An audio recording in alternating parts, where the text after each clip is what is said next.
Hi students, welcome to 7th Standard English. Today we are going to learn about the topic the last stone paper section 3rd. Students, please watch my previous video, then only you can understand this topic, okay? From the workshop, the sipping sound of the sizzle reached his ears. He listened, he had his ears delivered him. No, he could hear a strong blow of the hammer on top of the sizzle. அப்படின்னா வேலை செய்ய இடத்துல இருந்து கல்லை செதுக்கி sound கேட்குது.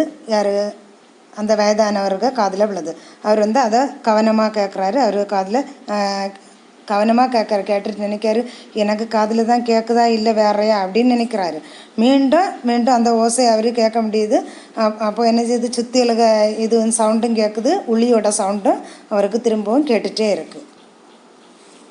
Gopal, he was back. Gopal has returned. He would help him. They would finish the statue. He stumbled to his feet, crossed the small room and reached the door.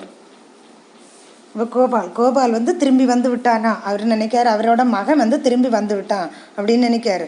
அவன் இனி தனக்கு உதவி செய்வான், அதனால இனி இந்த சிலையை சீக்கிரமாக முடிச்சு விடலாம் அப்படின்னு சொல்லிட்டு என்ன செய்யாரு, மெதுவாக எழும்பி அந்த அவர் இருந்த இடத்துல இருந்து கடந்து என்ன செய்தார், அந்த அவர் வேலை செய்யக்கூடிய இடத்துக்கு வர்றாரு. வந்து அப்படியே பார்க்காரு. ஆனால் அவருக்கு முதட்டில் வார்த்தைகளே வரல. ஏன்னா உறைஞ்சி போயிட்டு, அப்படி பனி மாதிரி உறைஞ்சி போயிட்டு குளிர் மாதிரி அப்படி இருக்கார். அவர் என்ன பேசணும்னு தெரியாமல் சத்தம் போடாமல் அப்படியே நிற்காரு வாசலில். நிறுத்து, வேலையை நிறுத்து அப்படின்னு சொல்கிறாரு. Gopal he was about to shout when the birds froze on the lift. அவர் உதட்டில் வர சவுண்ட் வராமல் அப்படி உறைஞ்சி அப்படி நிற்காரு. No, he wanted to cry out சவுண்டாக, நோ நிறுத்து அப்படின்னு சொல்லார். ஸ்டாப் இந்த ஒர்க்கை நிறுத்து அப்படின்னு, வேலையை நிறுத்துன்னு சொல்லார். But he couldn't move. Shook had immobilized him. He stood staring at the back of the young stone carver, working on the face of the statue, on the eyebrows arching over a pair of fine eyes. அவர் என்ன செய்யார், அவரால் அசைய முடியலை. அதிர்ச்சி அவரை அசைய விடாமல் வைக்குது. ஆனால் சிலை செதுக்கியது யாருன்னு அவர் அப்படியே பார்த்துட்டு இருக்காரு. அந்த சிலையை செதுக்கியவர் அந்த முகத்தை செதுக்கிட்டே இருக்கான். அந்த இளைஞனுக்கு முதுகு பகுதியில் அவர் நின்றுட்டு வெறுத்து பார்த்துட்டே இருக்காரு. ஆனால் சிற்பம் செதுக்கியவர் யார், அவரோட வேலைக்காரன். ஆனால் சிற்பம் செதுக்கியவர் அந்த கண்களை செதுக்கி அப்படியே செதுக்கிட்டு இருக்கார். But it wasn't his son sitting cross-legged before the biggest statue he had ever had. It was Salim, his servant. அவர் நினச்சார், அவருக்கு மகன் நினச்சிட்டு வந்தார். ஆனால் மண்டிட்டு உட்கார்ந்துருந்தது யாருன்னா சலீம், அவரோட சர்வெண்ட் பாய் உட்கார்ந்துருந்தார். The old man watched stunned. The first wave of shock, fear and anger first to give way to the feeling of great relief and happiness. அதிர்ச்சி அணைச்சிதார். அந்த முதியவர் சலீமை உற்று பார்த்தார், அந்த பையனை உற்று பார்த்தாரு. அவருக்கு இன்னும் அதிர்ச்சியில் இருந்த அவர் மிளல்ல. அப்படின்னா கோபமும் அவருக்கு அவருக்கு முதல்ல இருந்த கோபம், பயம் எல்லாமே அவருக்கு மறைஞ்சு மனசில் நிம்மதியும் சந்தோஷமும் அவருக்கு வந்தது. அப்போ ஹாய் ராம், அந்த old man whispered hi Ram and tottered over to the boy, dropping his hands on his shoulder. He said softly, Salim. The startled boy turned and looked up at his master. He rose to his feet clumsily, the hammer and sizzle still in his hands. Hi Ram என முனகியபடி அவர் என்ன செய்தார், அந்த பையனை அந்த சலீமை நோக்கி நடந்து போயிட்டே இருக்காரு. நடந்து போய் அவனுக்கு தோள்பட்டையில் கை வச்சு சலீம் அப்படின்னு மென்மையாக கூப்பிட்டாரு. திடுக்கிட்டு அப்படின்னா பயந்து போன சலீம் திரும்பி தன் எஜமான்ற அந்த பார்த்துட்டு இன்னமும் கையில் சுத்தியலும் உளியையும் அவன் என்ன செய்தான், பற்றி கொண்டே அந்த பையன் என்ன செய்தான், அங்கேருந்து மெதுவாக எழும்பி நிற்கான். Salim, the old man charged for words. I only wanted to help, whispered the boy. I will learn. If you teach me, Master Ji, I have practiced secretly for almost 2 years in the quarry. Salim வந்து அந்த வயதானவர் பேசுவதற்கு சலீம்னு கூப்பிட்டுட்டு வர்றாரு. அவருக்கு ஆனால் பேசுவதற்கு எதுவும் வார்த்தை கிடைக்கல. ஆனால் அந்த பையன் சலீம் வந்து நான் நான் உதவி செய்கிறேன் அப்படின்னு சொல்லிட்டு அவன் சொல்ல, நான் உதவி செய்கிறேன், நான் அதுக்கு கற்றுக்கொண்டேன் மாஸ்டர்ஜி, நான் கற்றுக் கொடுத்தேன், இனி நீங்கள் கற்றுக் கொடுத்தா நான் வந்து இன்னும் நல்லா செய்வேன், நான் வந்து 2 வருஷ காலமாக குவாரியில் ஒர்க் பண்ணியிருக்கேன் அப்படின்னு சொல்கிறான். Please tell me, for many years I wanted to become a sculptor like you, yet I fought the feeling, but it proved too strong. I know there is nothing in this world I would like to do more. There is nothing in life that I could do better. I want to become a stone carver. Will you please teach me, Master Ji? அப்படின்னா தயவு செய்து சொல்லுங்கள், பல ஆண்டுகளாக நான் உங்களை போலே சிற்பியாக வர ஆசைப்பட்டிருக்கேன், ஆனாலும் எனக்கு ஆசையை நான் அடக்கி கொண்டேன், அந்த ஆசையை இப்போது எனக்கு எல்லை மீறி விட்டது, அதனால் நான் வந்து உலகில் செய்யக்கூடாத மிகப்பெரிய செயல் இதை கற்றுக்கொள்ளியது தான், அதனால் எனக்கு இதை வந்து செய்ய முடியும், நான் வந்து ஒரு கல் செதுக்குவனாக வர விரும்பி தயவு செய்து எனக்கு கற்றுக் கொடுப்பீங்களா மாஸ்டர்ஜி அப்படின்னு கேட்குறான். The old man pulled the boy's head against his shoulder.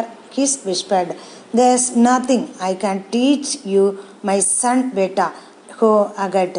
You have it in your hands and in your heart. I know you will be one of the country's finest stone carvers." அந்த முதியவர் சொல்லார், அந்த பையனுக்கு அந்த தோள்பட்டையை பிடிச்சி அவரை அப்படியே அணைச்சி கொண்டார். அணைச்சிட்டு சொல்லார், மகனே, நான் உனக்கு கற்றுக் கொடுக்க வேண்டியது எதுவும் இல்லை, நீ தொடர்ந்து உன்னோட வேலையை செய்துட்டு, உனக்கு கைகள்லேயும் உனக்கு இதயத்துலேயும் நல்ல பலம் இருக்குது, அதனால் நீ வந்து மிக சிறந்த கல் செதுக்கவர்களில் ஒருவராக நீ வருவேன்னுள்ளது எனக்கு தெரியும் அப்படின்னு அவர் வந்து வாழ்த்தி விடுவார். இது எழுதக்கூடிய ஆதர் வந்து Sigaran ஸ்ரீவாஸ்தவ்.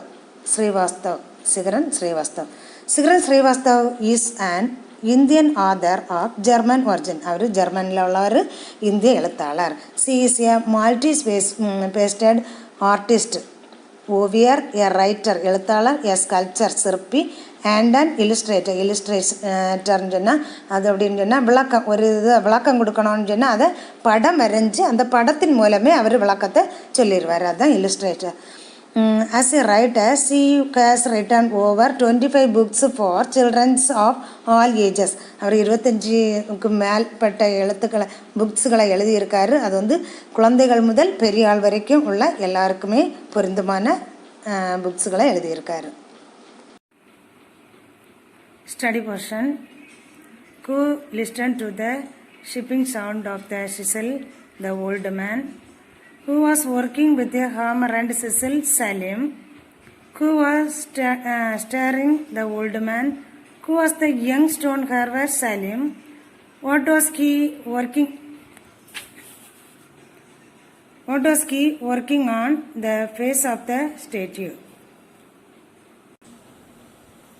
Silence should be maintained in libraries, hospitals, etc. Grammar. Construct meaningful sentences from the table given below. Silence should be maintained in libraries, hospitals, etc. Cars should not be parked in no parking area. Clean lines should be practiced at home as well as in public places. Cell phones should not be used in petrol bunk. Junk food should be avoid as it is bad for health. Sweets should be avoided as they cases cavities and toothache. പൽവലി യന്ത്രമാണ്. Listen, question, answer. Okay.